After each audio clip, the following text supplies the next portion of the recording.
Hello guys. So, ayun dito mayroon tayong dalawang reel and pakita ko sa inyo ang difference nitong dalawang reel. So, dito mayroon tayong Bear King, Bear King Assassin 4000 series. Ito yung Bear King na Assassin na 4000 series. Ito siya ay splash proof na reel. Okay, so itong pangalawa, ito ay HE 3000 series. So ito siya, nabili ko online. HE, hindi ko alam kung anong brand nito, pero HE 3000 series. Right, so while itong isa ay Bear King na Assassin 4000 series. Ngayon, tingnan natin ang pagkakaiba nitong dalawa. So, ito siya ang HE3000 series. Hindi ito siya splash proof and hindi din siya waterproof.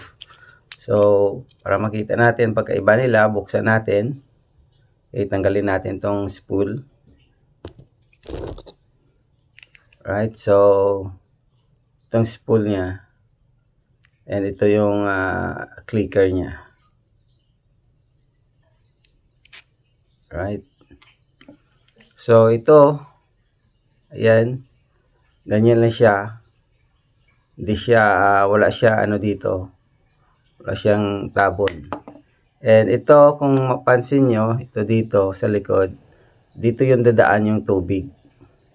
Pag pumasok ang tubig dito, ang una matatamaan ang sa loob nito. Okay, ang bearing.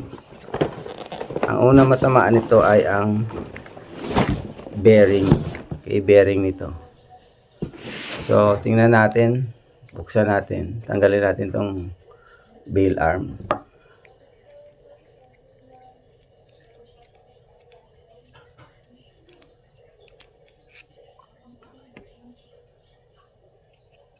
So, ayan.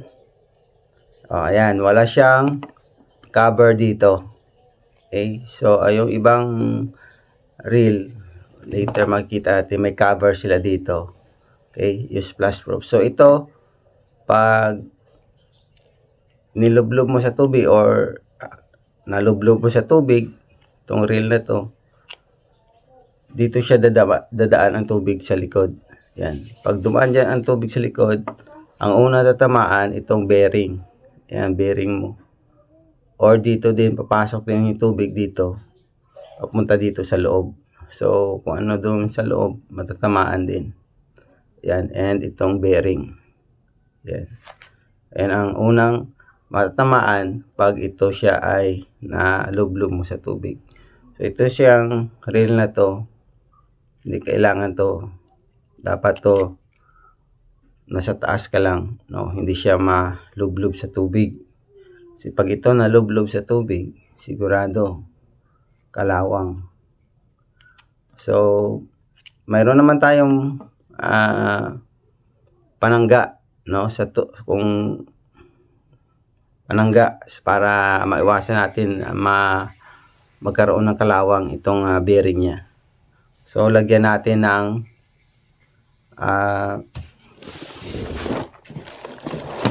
ito ng ang ginalagay ko dito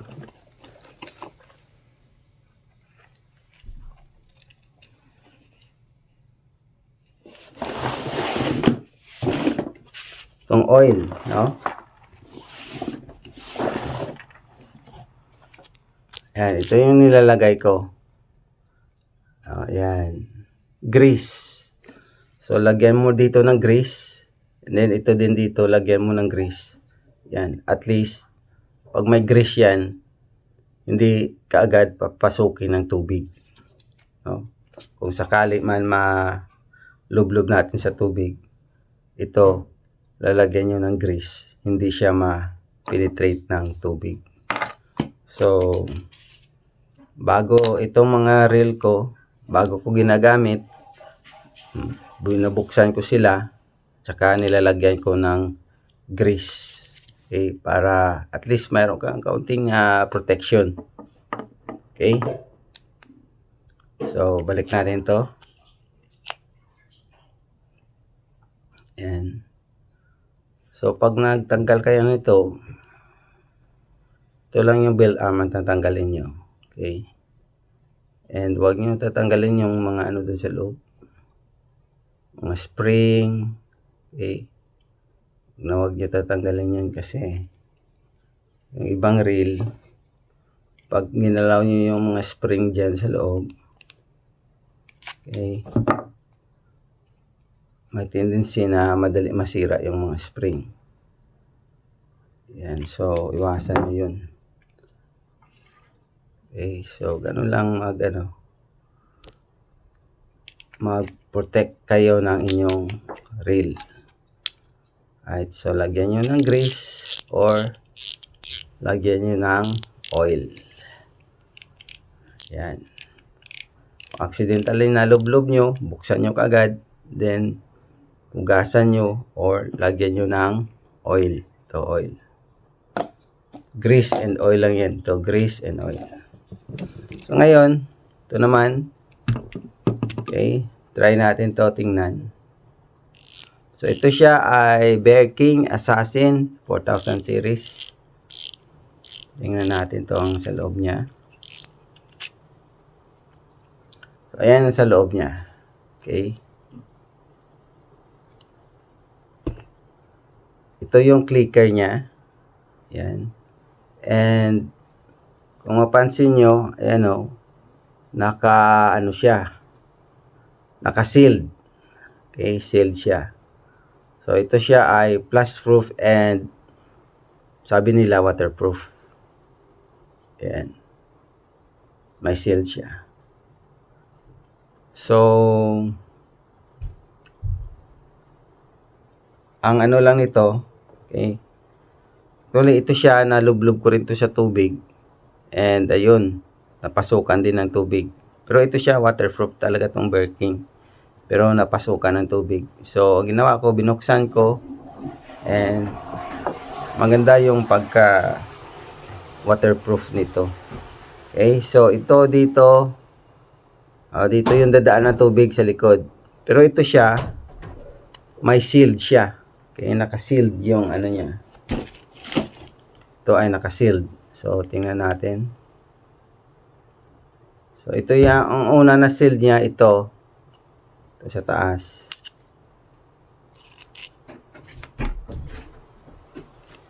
Try natin. So, pag nag-shore casting ka kasi, no, hindi maiwasan na makaano ka sa tubig, no?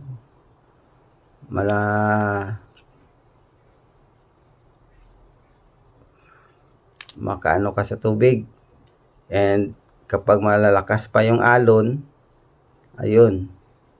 Okay, kapag excited ka na, kami kang huli, talaga maiwasan na hindi ka malublob sa tubig.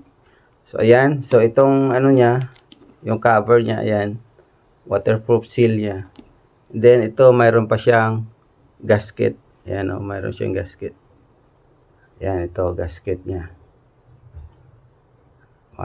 For waterproofing. Yan, ito mayroong tabon siya dito. Mayroon siyang tabon. Kanina wala. So waterproofing. So tanggalin natin itong bell arm.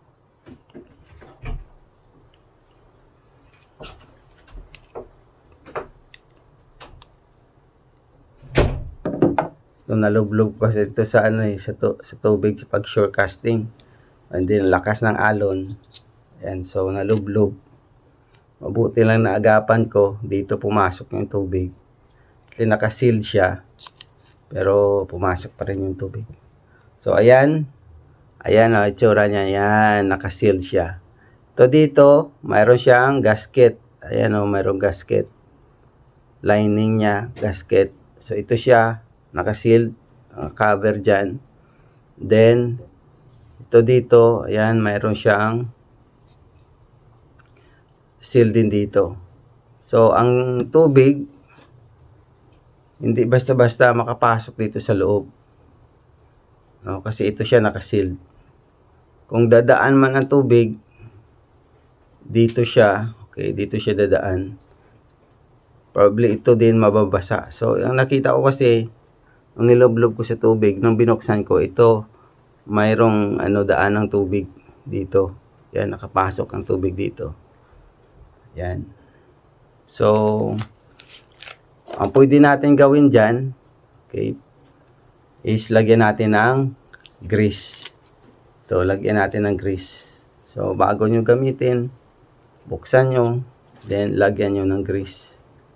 Yan, lagyan ng grease palibot. At least, mayroon tayong, mayroon yung protection sa tubig. No? Ang reel nyo. Yan. So, lagyan nyo ng grease. Pati yung bearing dito, lagyan nyo. Nakapasok ang tubig, pero hindi naabot yung bearing. So, okay lang kasi may sealed siya. Yan.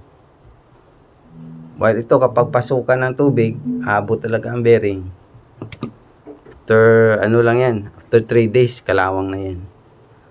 So, at ito, naagapan ko. Yan.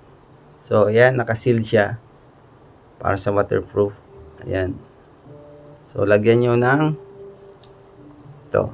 Lagyan nyo ng grease. Right. So, ibalik natin yung wheel arm.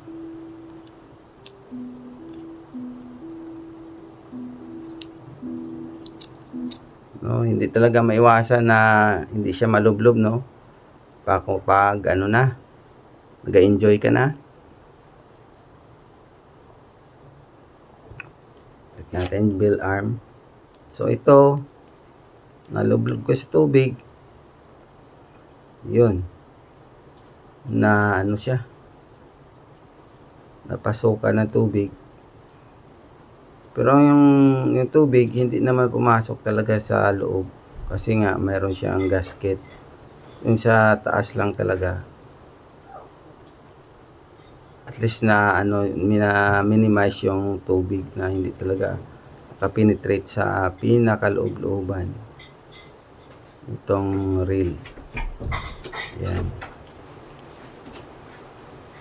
So maganda to yung Berking kasi mayroon siyang konting protection, waterproofing. Yan. So ito yung gasket niya.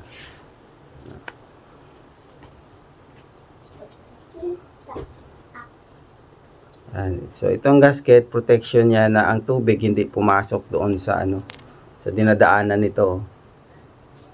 Kasi doon talaga 'yon ang tubig dadaan.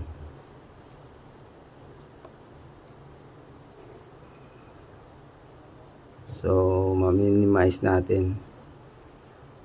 Yan. And isa kagandahan nitong ng Berking, okay, yung kanyang reverse. Yung reverse ng Berking, hindi ang ginagamit nila hindi spring. Okay, yung reverse niya, ito yung reverse niya. Hindi spring ang ginagamit nila. So maganda. So yung iba kasi reverse nila spring.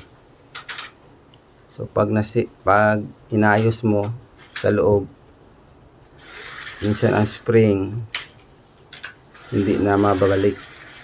While ito hindi, yung spring ang ginagamit niya. Iba yung ginamit nila dito. Yung mga solid siya, solid.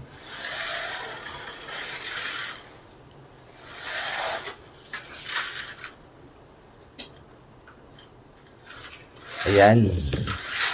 So, okay na. Balik ko na. And yung clicker natin. Balik ko rin natin.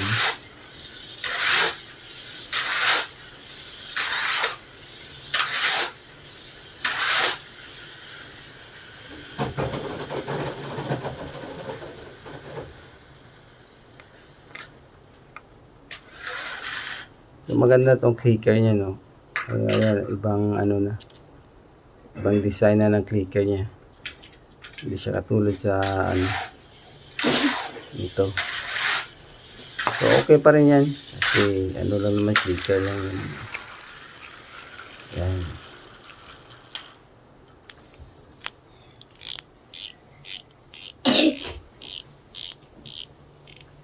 So, ayan.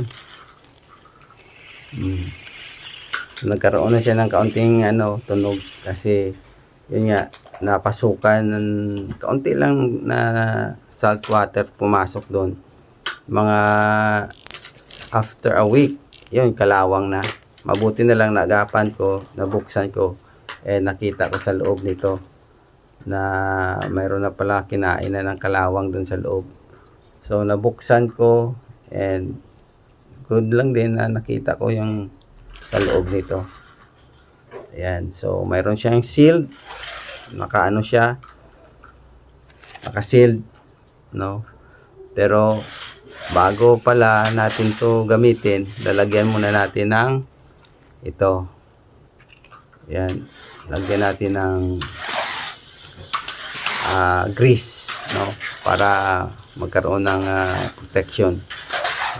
Kung ang grease kasi, pag pinasok ng tubig tapos may grease, hindi kaagad didikit yung tubig dun sa mga metal. So that will be another layer of protection para sa inyong mga reel. Yan, kung nakaano ka, yan ingay, kung naka shore casting ka, hindi nakalublog ka sa tubig, nilalaki ng alon, hindi talaga maiwasan na ma-splash ang tubig dito, or minsan hindi natin maiwasan talaga na malublob ito sa tubig. So yun, at least mayroon kang layer of protection dito sa Bear King. Compare dito, yan, ito HA3000, hindi talaga to pwede pang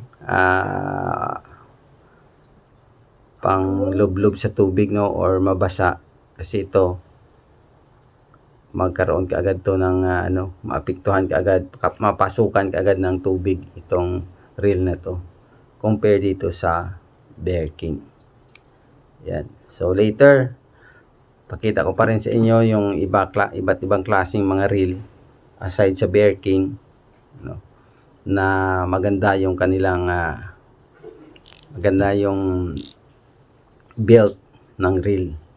Okay. So, ito ang ginagamit na clicker nito, hindi siya hindi siya spring.